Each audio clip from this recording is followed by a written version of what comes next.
Partout, il y a des gens à connaître. Ils sont des bâtisseurs qui ont défié les obstacles, gravi les échelons, surmonté leurs craintes. Ils ont de l'intuition, du courage, un sens de l'équilibre, une équipe bien rodée. Et chacun d'eux a son histoire de succès. Bon vendredi matin à tous. Une belle façon de démarrer le week-end parce qu'on laisse les mauvaises nouvelles aux autres. On ne se concentre que sur les bonnes personnes et les bonnes nouvelles. C'est ça, histoire de succès. Considérez-vous comme étant chaleureusement salués. On dit un beau bonjour à nos invités. Le temps de vous rappeler qu'on est au restaurant La Verdura. Merci à Alex et sa belle équipe de nous recevoir. On est dans le beau coin de Blainville, sortie 25 de l'autoroute 15 où on mange. Et c'est merveilleux. Salutations à Yaro et Kadia de Menu 4 saisons. Bonjour, mesdames, bonjour, comment ça va? Ça va très bien, merci. Salutations également à Denis Pellerin des entreprises du même nom. Bonjour, Denis. Bonjour. Et Marc Rémillard de Roulotte Rémillard. Comment ça va, Marc? Ça va très bien, toi? Ça va bien? Merci d'être là, Marc, Plaisir. et à vous tous. On débute avec l'ami Marc, qu'on est allé rencontrer. Et c'était un grand plaisir de le faire, d'ailleurs, au cours des dernières semaines. Et on regarde ce que ça donne. Salut Marc! Salut. Ça va bien? Yes. Marc qui représente la troisième génération Oui, chez monsieur. Roulotte Rémillard. Une Moses de belle histoire. Marc a un gros garage depuis moins d'1 an. Oui. C'est assez fascinant. Mais quelle belle histoire en arrière de ça. Il faut parler du grand-papa. Quel monsieur marketing en 1949. Oui. Raconte-nous. Bien, effectivement, en 1949, ça a été le début d'une très longue aventure, Ouais. bientôt 70 ans. Le grand-père Armand avait été assez avant-gardiste dans ses méthodes de marketing, je te dirais. OK. La manière qui a parti ça pour comme, donner un exposure global à travers la province, c'est qu'il y avait un film qui était sorti en 1951 qui s'appelait The Long Trailer. Puis à l'époque, c'était deux acteurs très populaires aux États-Unis, très connus, Oui. qui avaient une grosse notoriété pour la population. Puis dans le fond, quand le film est arrivé au Québec en 51, il y avait seulement une bobine, bien sûr, Ben à ce oui, temps-là. c'était Puis la même bobine qui faisait le tour. C'était la même bobine. Puis ça a Wow. parti à Montréal. Fait que lui, il a eu l'idée de prendre une roulotte et puis l'emmener au théâtre. Et puis la stationner juste en face de l'entrée. Fait que les gens se promenaient. Puis là, arrivaient à l'entrée, puis voyaient la roulotte. Fait que tout le monde était impressionné parce que ça se voyait pas dans ce temps-là. Et puis elle était barrée par contre. Fait que les gens regardaient à travers les fenêtres, tout ça. OK. Créer un genre de soupçon Ben que oui. c'est ça. Fait que vont voir le film, tout ça. Le film finit. Bien, les lumières sont allumées, 2-3 représentants qui donnent des cartes d'affaires, Oh, puis là, les gens wow. peuvent visiter le VR. Que c'est génial. Ça, c'est pour Montréal quand ça a commencé. Mais Ben après oui. ça, la bobine s'est promenée de Trois-Rivières, Québec, Sept-Îles. Ça a fait le tour du Québec. Et il a suivi la bobine Il de a film. suivi C'est le la même qui a fait bobine. sa promotion du VR à travers la province. Et ça, c'était très ingénieux. Écoute, c'est extraordinaire. Exactement, ouais. Imagine des génies comme ça. C'est un génie, là. Aujourd'hui, avec les médias sociaux, comment? Tout un pète, là. Il n'y a rien là. Ah, Tout- ben- tout se fait plus facilement, même si c'est pas si facile qu'on le pense. Mais bravo, comme quoi le succès vient pas tout seul. Il faut aller en avant. Exactement. Et là, ben, les années passent. Là, c'est les parents. Oui. On dit souvent que Marc, à la blague, a été conçu dans une roulotte. Est-ce que c'est vérifié? Est-ce que c'est vrai? Est-ce que tu as eu la certitude? Oui, j'ai la certitude. Si le paternel serait ici, il te le confirmerait avec grande joie. Mais c'est vrai, les parents ont repris le flambeau en 86. Donc, OK. la deuxième génération, mon Good. père Robert, ma mère Carole, qui sont encore actifs dans la compagnie aujourd'hui. Bien. Qui ont repris le flambeau en 86. Ça a fait 30 ans, il y a 2 ans. Et Bravo. puis, moi, en 2014, je suis tombé actionnaire avec eux. Donc, le début d'une troisième génération, d'une belle grande histoire. Ça fait, écoute, j'ai 33 ans, j'ai commencé à travailler ici, j'avais 13 ans. Fait que Hey! je fête mes 20 ans au sein des roulottes Rémillard. Bravo! J'ai Sans jamais compter arrêté. les années d'avant où tu étais peut-être en big wheel en dessous des roulottes. Oui, bien c'est Hein? exactement ça. C'est J'ai des probablement photos ça, de là. ça. Les OK. techniciens, j'en ai ici qui ont au-dessus de 25 ans que ça fait qu'ils sont Ah, ici. oui, Puis ils m'ont wow. connu tout jeune, quasiment en couche. Fait que, C'est c'est extraordinaire. des belles histoires, ça. On fait des blagues avec ça, mais il y a des trucs qu'on prend, des parents Ah à ouais, travers le écoute, temps. j'ai eu un bel héritage. Ça, je te le cacherai pas, j'ai vécu toute ma jeunesse à travers ça ici. Fait que même si j'étais plus ou moins impliqué en étant plus jeune, en étant aux Oui. études, je voyais ce qui se passait. Puis tu sais, j'ai vécu différentes générations ici aussi. Fait que des décennies, que tout change, tout évolue, la technologie. Tu sais, moi, je suis C'est rentré ça. dans l'ère des médias sociaux, de l'Internet. Elle remonte début des années 2000. Je pense pas qu'on ça, n'avait là. même pas un site web. Non, Fait non, que, non, non, c'est c'est de normal. partir avec ça, c'est de s'exposer sur le web, puis de Ben oui. transmettre un peu ce que les gens voient à travers les médias sociaux et le site web. Puis quand ils viennent ici, il faut qu'ils vivent la même chose, tu comprends? Exactement, Il faut qu'il y ait une c'est ça. transparence, puis c'est ça qui est intéressant aujourd'hui, c'est que ton message, tes valeurs d'entreprise, bien, ils se véhiculisent à travers le web, puis les gens, bien, quand ils viennent ici, il faut qu'ils le vivent entièrement. Les bons dirigeants, Oui. comme Marc, savent qu'à un moment donné, il faut savoir composer avec la progression, puis gérer la croissance. Puis il y a une Ouais. belle croissance que tu as eue dans les derniers mois, ce qui n'est pas étranger à ta présence à l'Histoire de succès, puis exact. bravo encore. Merci. Mais bravo parce que tu as aussi réussi, et ça, c'est pas le hasard, il faut que tu nous en parles. Ouais. Fait, il y avait une demande, mais une demande qui est devenue tellement grande que vous êtes tous un peu tombés sur les fesses, ou à peu près. Tellement que le succès il y a eu, depuis monté 2-3 ans, rapidement. je te dirais que l'économie aurait beaucoup remonté. Le VR a pris une nouvelle tournure. Oui. Les VR ont changé un petit peu la technologie de la construction, etc. Et OK. puis, je te dirais juste aux États-Unis, qui est en fait nos voisins Ben oui. américains qui conçuent les roulottes, on va se dire, 80-90 des manufacturiers sont américains. Ben oui. Donc, cela a fait qu'eux autres ont très grossi. Mm. Donc, ça apporte quand même un certain... ça nous envoie ça ici du côté de la C'est certain. frontière. Là. On en profite aussi. On en là. profite aussi. Puis je te dirais qu'au Québec, la santé économique un petit peu mieux dans les dernières années. On ne parlera pas du prix du gaz, c'est autre chose, mais Oui, c'est certain. tu sais, c'est des petits challenges que les gens, je te dirais, à travers tout ça, semblent quand même avoir le désir de camper. Puis je pense que l'industrie du VR est très en santé, que ce soit au Québec ou au Canada. On a des chiffres qui ont sorti récemment. Ouais. Les gens aiment ça, le camping. Ça Ouais. fait partie de nos valeurs, Ça les fait partie de Québécois, nos les racines, Canadiens. hein? Ça Oui, fait partie de aussi, nos racines. c'est vrai, ouais. Juste au Québec, on en parlait, les régions diversifiées. Ah, Tu sais, oui. tu peux aller partir le vendredi, revenir dimanche, te déconnecter une fin de Ah, semaine. Tu es cool. allé à 1 heure de route, tu étais dans les montagnes. Ah, on a des lieux magnifiques. Des lieux à magnifiques. quelques minutes de route, Exactement. c'est Les vrai. terrains de camping ont beaucoup investi dans les dernières années aussi à augmenter puis je vous dirais à améliorer leurs infrastructures. Ça l'aide beaucoup les jeunes Ben familles. De plus oui, en plus, on c'est voit même de certain. la pub télé des campings parce qu'ils ont des oui. infrastructures de glissade d'eau pour les Ah, enfants oui, et tout à tout fait. ça. C'est des parcs d'attractions à cette heure. Puis même l'Internet et tout qui rentre, etc. Exactement. Donc, Fait que, tu sais, c'est intéressant pour le campeur québécois. Il y a accès à plusieurs variétés, que ce soit de régions ou justement de terrains de camping qui offrent plusieurs choix d'emplacement. En tout cas, c'est vraiment intéressant pour nous. Puis on le voit à travers nos ventes. Nous, Oui, juste hein? en dedans de 2 ans, on a augmenté nos ventes de 40 Mhm. Donc, ça paraît. On a une belle notoriété. Ça fait des années qu'on est là, Ben, mais c'est ça aussi. on répond aux besoins de la clientèle. Puis Justement. je pense que c'est ce qui fait notre marque. là. Une belle rétention d'employés, tu le disais. Il y en a qui Ouais. t'ont vu grandir. Ah ouais. Alors, quand t'es petit, peut-être pas quand t'étais petit, tu leur disais hey, t'as besoin d'être fin avec moi parce que je veux être ton boss un jour. C'est déjà T'as arrivé, besoin de- ouais. Ouais, pas vrai? Oh, ouais, j'ai un de mes employés. C'est drôle parce que j'étais jeune dans ce temps-là, peut-être une dizaine d'années. Puis, OK. on avait des bacs à eau pour laver les roulottes dans ce temps-là. Ouais, on n'était ouais, pas ouais. connecté à la municipalité. Puis OK. il m'avait pris, il m'avait mis dans le bac à eau. Puis là, j'ai Ah, dit, ouais? un moment donné, moi, être ton boss. Mais c'est ce qui était arrivé C'est quelques bon. années plus tard. T'as-tu fait la même Je chose? suis devenu son boss. Sinon, je n'ai pas OK. fait la même chose. Mais c'était un C'est petit bon. gag quand même assez. Ben, c'est assez intéressant, drôle. tu vois, C'est sans running savoir. gag qu'on en parle de temps en temps. Mais non, je suis content. Écoute, tu parles au niveau des employés. J'ai Oui. des employés qui sont au-dessus de 26, 27 ans qui sont ici. Là, tu sais. Hey, imagine-toi. C'est le fun de voir ça. Ouais. Après ça, j'en ai d'autres 15 ans, 12 ans, 10 ans. Ben, il y a de quoi être fier, mon cher Marc. Ça me fait plaisir. Merci Salutations à l'équipe et à la famille Excellent. également, Rémi. Merci beaucoup. À Merci bientôt. beaucoup. Merci. Bientôt. Au tour de Kadia de poser sa question à l'ami Marc maintenant. Étant donné que tu fais partie de la 3e génération de roulotte Rémillard, j'aurais voulu savoir quelles sont tes étapes pour la passation. La passation. Intéressant, ça. Oui, bonne question. C'est sûr, en étant la 3e génération, mon père a reçu le flambeau en 86. Et puis moi, je suis né en 85. Donc, la manière de faire les choses pour lui, de me mettre dans le bain un peu de l'industrie, c'est de m'emmener en camping à tous les hivers. là. C'est là que j'ai développé ma passion pour le camping, bien sûr. Puis en vieillissant et tout ça, bien, rendu à l'âge de quoi, 11 ans ou 12 ans, j'ai commencé à travailler.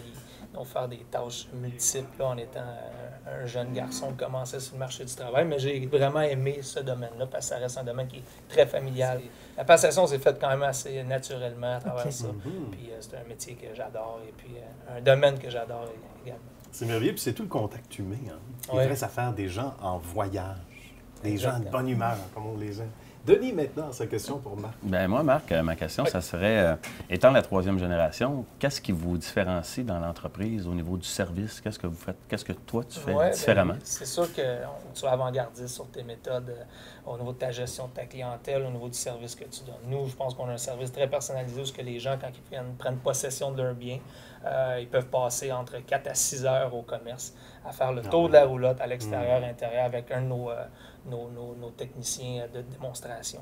Ça fait en sorte qu'ils peuvent poser toutes les questions qu'ils ont à poser. Puis quand ils partent, ils se sentent très à l'aise aussi en partant. C'est fort intéressant. On se tourne vers vous, mesdames. Je ne sais pas si à la maison vous avez faim, mais là, on va vous mettre en appétit. On regarde le reportage qu'on a préparé. On se trouve avec Yaro et Kadia chez les entreprises 4 saisons. Menu 4 saisons, traiteur. Vous offrez plusieurs choses, plusieurs services, plusieurs produits ici. Et là, on a un beau buffet que vous nous avez préparé, menu traiteur. On va goûter ça tout à l'heure. Juste avant, j'aimerais en apprendre davantage sur l'histoire. Comment ça a commencé, Menu 4 saisons? Menu 4 saisons, c'est un rêve. C'est un rêve que Kadia et moi, on avait, parce que ça fait plusieurs années qu'on se connaît. Ça fait plus de 20 ans qu'on se connaît. On s'est connus en Europe parce que moi, j'étais partie en Europe faire ma formation de cuisine. Et Kadia, on s'est rencontrés là-bas. Et en fait, j'avais le rêve de pouvoir ouvrir un jour ma propre affaire particulièrement un traiteur, justement parce que j'avais fait mon stage, moi, en Europe, chez un traiteur et j'avais vraiment adoré ça. Donc, l'idée était de se dire où est-ce que je veux l'ouvrir. Est-ce que je l'ouvre en Europe? Est-ce que je l'ouvre dans mon île, qui est la Guadeloupe? Ou est-ce que je vais l'ouvrir ailleurs? Et j'avais aussi le rêve de venir vivre au Canada. Donc, j'ai fait une pierre deux coups. Quand je suis arrivée au Canada, j'ai voulu d'abord connaître tout le peuple canadien, le peuple québécois surtout, puisque c'était au Québec que je me suis installée, et connaître ce qu'ils aimaient, quelle sorte de nourriture qu'ils aimaient, connaître leurs habitudes alimentaires. Donc, j'ai travaillé dans différentes, cuisines qui vont autant des centres de la petite enfance que dans des cuisines de restaurants gastronomiques. Et quand j'ai vraiment vu ce qu'aimaient les gens, j'ai eu envie, moi, de leur proposer ma cuisine à moi en fonction de leur goût à eux. Donc là, j'ai décidé avec Kadia d'ouvrir notre traiteur Menu 4 saisons. Donc il a fallu toute une préparation pour ça. Ça nous a mis quand même une dizaine d'années de nous préparer. Et quand on a été prête, ben, on a ouvert notre commerce. Kadia, vous aussi, vous venez de la France. Donc d'ailleurs, vous êtes rencontrés là-bas d'ailleurs. Oui, effectivement, on s'est rencontrés en France. Et donc, moi aussi, c'est une passion, la cuisine. J'ai voulu suivre ce rêve, parce que moi aussi, c'est un rêve. Donc, nous sommes arrivés ici et puis nous voulions développer cette offre. Et puis, je trouvais que c'est très important de faire découvrir de la bonne nourriture avec des bons produits du Québec. Oui, et on va voir cette influence-là dans l'ère internationale, un peu dans les plats que vous préparez, hein? Oui, vraiment. Oui. Parce que beaucoup moi, j'ai voyagé de par le monde, justement, pour connaître la nourriture de différents pays. Et ma nourriture, mon image à moi, ce que je suis, ce que les gens avec qui je vis sont, et pouvoir leur proposer quelque chose qui englobe tout ça. Et si vous regardez notre logo, vous allez voir que notre logo, c'est une planète. En fait, l'idée, c'est ça. C'est la planète. La planète, c'est dans la nourriture. En fait, c'est ça notre idée. Kadia, pourquoi vous avoir décidé justement de venir au Québec, ici au Canada, de partir cette entreprise-là ici? Bien, déjà, c'était un rêve, comme toute Européenne. Et puis, comme je dis, faire découvrir des nouvelles saveurs, des épices, des mélanges d'épices, et faire découvrir au peuple québécois, tout en prenant des produits locaux. Donc, c'était l'idée. Donc, voilà. Et là, on a ajouté un petit volet divertissement, si on veut, à votre entreprise. C'est les cours de cuisine parents-enfants. Oui. Et ça, c'est ton domaine. Oui, c'est mon domaine, dans le sens que déjà, j'adore les enfants. On adore les enfants. Et puis, je trouvais l'idée vraiment très bien, dans le sens que cela permettait aussi de faire découvrir des nouvelles textures aux enfants. Donc, je travaille beaucoup avec de la farine. Les enfants adorent faire des pâtes. Donc, des gnocchis, ça peut être des lasagnes, ça peut être des ravioles. Donc, les enfants prennent un plaisir fou. Donc, ça peut être des textures de chocolat, ça peut être une journée chocolat. Donc, on fait toutes sortes d'ateliers chocolat. Et puis, je trouvais que c'était très important de solliciter les mamans aussi, qui viennent accompagner leurs enfants pour permettre d'avoir un temps de qualité avec l'enfant. Je trouvais que l'idée était vraiment géniale. Mais pour passer du temps de qualité, mais aussi pour redonner le goût aux enfants à la cuisine, hein, parce que on cuisine de moins en moins. Alors là, ça réintègre finalement ça à l'éducation. Oui, puis si je peux me permettre de rajouter quelque chose de ce qu'elle a dit, c'est vrai que ce qu'on a observé, c'est que ce genre d'atelier a un impact super positif sur l'enfant, dans le sens où l'enfant, on a eu des enfants qui étaient très timides, qui ne parlaient pas beaucoup quand ils arrivaient, très gênés, et qui laissaient beaucoup maman faire. Et au fur et à mesure du temps où ils ont pris des cours avec nous, l'enfant, il prenait les initiatives, il parlait beaucoup plus. Et même les mamans étaient surprises en disant, mais je la reconnais plus, elle est super heureuse. Je dis, c'est ça aussi que ça sert. Ça valorise beaucoup l'enfant. L'enfant prend confiance en lui. Et de voir qu'il est capable lui-même de faire ça. Quand on fait des verrines de tiramisu fraise avec un enfant, et puis qu'il voit sa verrine, il est super fier. Oui, il est vraiment fier de ce qu'il a fait. Et puis il est fier d'aller montrer sa grand-maman. Puis il est fier de dire, non, maman, tu manges pas tout. Parce que les enfants, ils partent avec ce qu'ils cuisinent, ils partent avec. Donc, non, maman, tu manges pas tout, on emmène ça à grand-maman. Moi, je veux que ma grand-maman y voit. Donc, c'est vraiment... Puis, ils repartent d'ici avec le sourire. C'est ça que ça nous fait du bien. Heureux. Oui, nous, on est très heureuses parce qu'on contribue à ça. Puis, les familles québécoises, c'est important pour nous.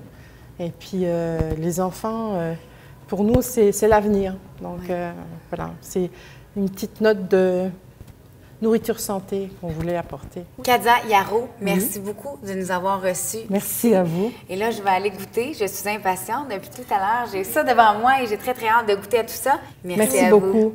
Merci. Que c'était beau ça, et on demande à Marc de poser sa question maintenant. Étant un domaine très compétitif, les services de traiteurs, j'ai entendu dire comme quoi que vous donniez des cours de cuisine aux parents et aux enfants. Oui. J'aimerais ça que tu nous expliques les motivations derrière tout ça. Bien, les motivations, c'est surtout transmettre aux parents et aux enfants notre passion de la cuisine. Puis c'est une forme aussi de passer du temps avec l'enfant, les parents, dans une cuisine de production. Donc, on voulait vraiment faire participer les enfants avec les parents. Là aussi, les rapports humains sont importants. Oui. Alors, on met la tablette de côté, le téléphone de côté, puis on jase avec l'enfant tout en faisant de la bonne bouffe. Oui. Autour de Denis de poser sa question à Yaro maintenant.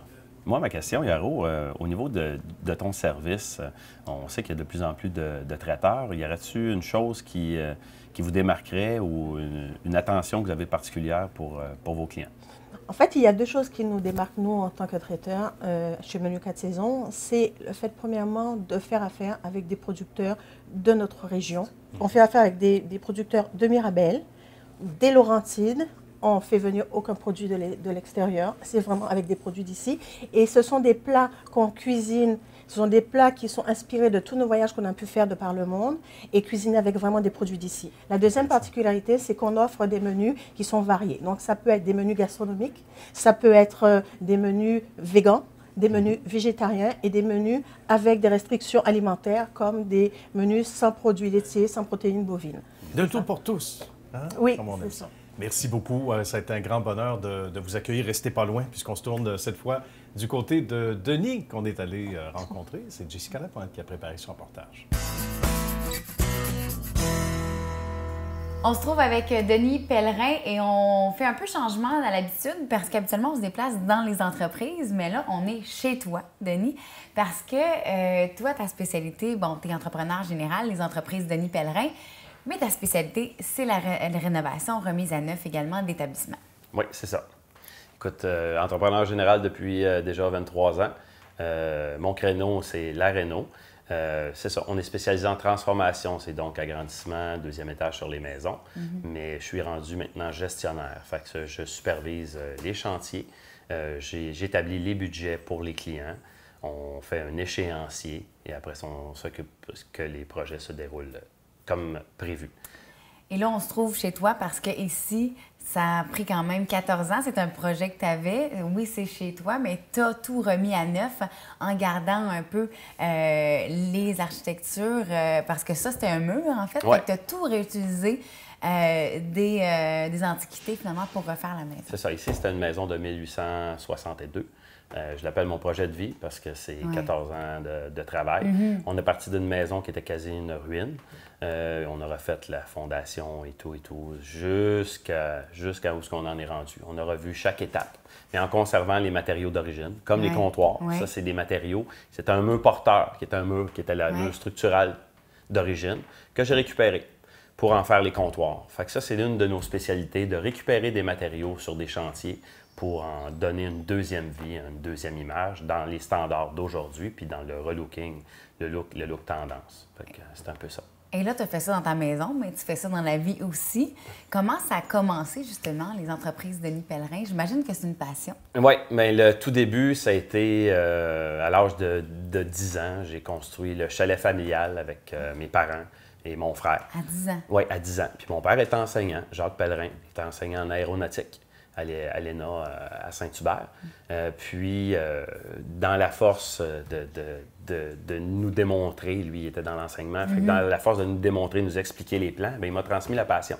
Fait qu'on a construit le chalet pendant un été de temps, toute la famille. Puis de là, j'ai décidé que je voulais être charpentier-menuisier du début. Puis j'ai fini mes études secondaires et après ça, faire le DEP. Puis à l'âge de 18 ans, j'étais apprenti charpentier-menuisier. J'ai eu la chance de travailler sur des grands chantiers, comme la construction du Centre Bell, la rénovation de l'hôtel Sheraton au coin de Stanley René Lévesque. De là, j'ai fait toutes mes heures d'apprentissage. Puis à l'âge de 20 ans, j'étais déjà apte à pouvoir passer tous mes examens. Fait que j'ai été passer l'examen pour être entrepreneur général. J'ai eu 17 sous-catégories dans les examens qu'on a fait. De là, ben, j'ai parti à faire de petits projets parce qu'au début, à 20 ans, quand tu arrives, tu cognes aux portes des maisons. On s'entend que tu n'as pas beaucoup d'expérience, tu n'as pas de cheveux blancs. Je rénovais des cabanons, je faisais des petites pièces de réparation de vinyle. Ça a commencé, mon premier gros projet était pour une de mes tantes, rénover un sous-sol à Brossard, ma tante Cécile. Puis, fait comme ça. Puis, de fil en aiguille, ben là, le nom de l'entreprise a toujours porté mon nom. Puis, de fil en aiguille, ben, on a commencé à faire de plus gros projets, jusqu'à faire des annexes et des deuxièmes étages ou des restructurations complètes de maisons. 16 ans, bientôt 20 ans, beaucoup d'expérience quand même. C'est quoi, selon toi, votre spécialité, finalement? Bien, c'est dans mon approche avec les clients. J'ai une approche différente, j'ai une oreille attentive. Je décerne le besoin du client. Je prends peut-être plus le souci du détail dans ces choses-là. Ce qui me permet d'avoir un climat de confiance avec le client dès le début, de pouvoir parler d'un budget de rénovation que les clients veulent investir. Parce que de nos jours, on peut magasiner des prix. Moi, je ne suis pas là pour vendre un prix, je suis là pour vendre un service de qualité, de vendre un échéancier respecté. Mais puis d'arriver avec des chantiers qui sont sans extra, qu'on appelle. Sauf qu'il y en a beaucoup qui vont magasiner que des prix. Sauf que moi, dans les premières rencontres, je suis capable de voir avec le client le budget qu'ils veulent investir. Rares sont les entrepreneurs qui vont pouvoir parler avec le client et dire, bien, écoute, c'est combien tu veux investir? Nous, moi, le pourquoi que cette question-là vient, c'est que j'ai fait avec mon adjointe un logiciel. On a un fichier Excel qui est l'exactitude des coûts d'un chantier. Fait qu'à partir du budget que le client va nous déterminer, on va soutirer les taxes. Après ça, on va soustraire un 5 d'imprévu. Puis après ça, on va pouvoir voir tous les coûts de chantier. À partir de la protection des planchers, la démolition, les frais de nettoyage journaliers, parce que les chantiers, si on veut que ça soit sécuritaire, il faut que ça soit nettoyé tous les jours. Puis comme ça, déterminer chaque chose, les matériaux, les pourcentages de gestion et chaque quart de métier qui doit passer. En présentant un chiffrier comme ça, c'est sûr que ça sécurise le client.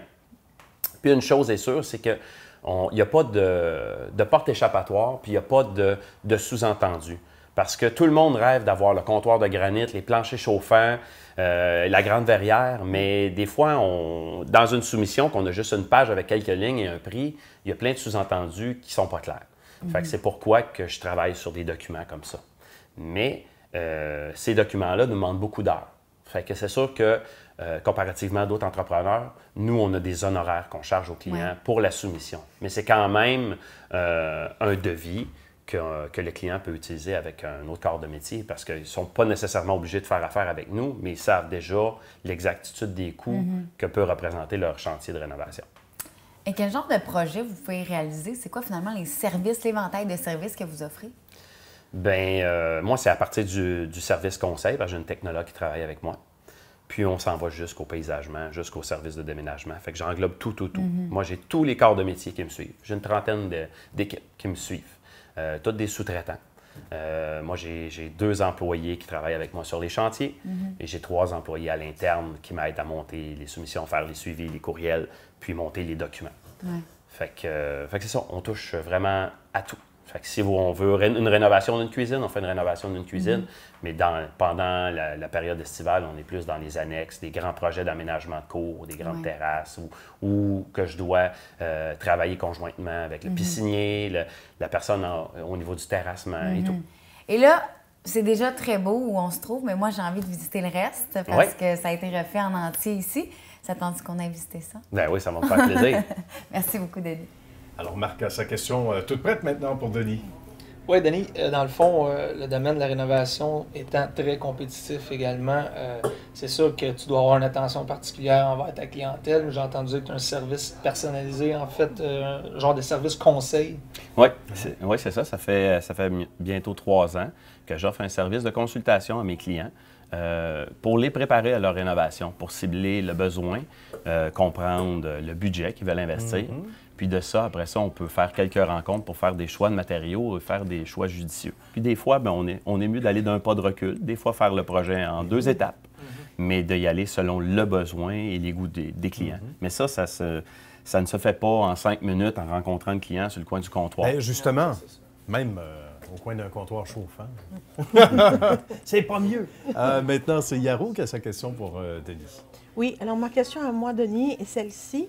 En tant qu'entrepreneur général, qu'est-ce qui différencie ton entreprise aux autres entreprises d'entrepreneur général, justement? Bien, écoute, en ayant des rencontres personnalisées avec mes clients, j'ai établi une grille d'exactitude de coûts. Fait que je détermine chaque étape d'un projet de rénovation, que ce soit d'un petit projet de rénovation de 5 000 ou de 100 000 Le client voit exactement les coûts, les frais de démolition, les frais de rebut, qu'est-ce qu'il va avoir comme matériaux, les frais par rapport à la plomberie, l'électricité. Fait que tout est détaillé. Le client, à un moment donné, il veut savoir où va ses sous. Parce que c'est facile de nos jours d'avoir un contrat de rénovation de 75 000 qui dit qu'on te fait une belle annexe, qu'on va te mettre du vinyle, que tu vas avoir une cuisine telle que le plan, mais que les écrits restent, les paroles s'envolent. Fait que moi, je suis parti de cette thématique-là pour en faire mon chiffrier. Ah, c'est merveilleux, hein, c'est rassurant, mais on va faire affaire avec vous. C'est sûr. Denis, on sent bien le voir. C'est certain. Non, mais on aime ça parce que vive justement la transparence. Il faudrait même aller travailler pour le Canadien, ça a l'air que c'est important. La transparence chez le Canadien maintenant. On a besoin de ça. Bien, justement, en toute transparence, on ne vous cachera rien. On va vous donner vos sites web respectifs. D'abord, mesdames, le site web pour Menu 4 saisons. Alors, c'est menu4saisons.com avec le chiffre 4. Le chiffre 4. C'est encore et saison avec S et menu avec S. Bien. Oui, c'est important. Mon cher Denis. C'est entreprise au pluriel, Denis Pellerin, comme mon nom.com. Très bien. Merci, Denis, également de la visite. Et Marc? Moi, c'est roulotte avec un S, rémiard.com. Ben, merci, messieurs, dames. C'était un bonheur de vous accueillir à Histoire. Merci beaucoup. C'est un grand plaisir. Reçu. On va tous aller vous voir. Merci. Évidemment, sur la route au cours des prochaines semaines. Merci d'avoir partagé ça avec nous aujourd'hui. Merci. À très bientôt. Et nous, on se retrouve la semaine prochaine.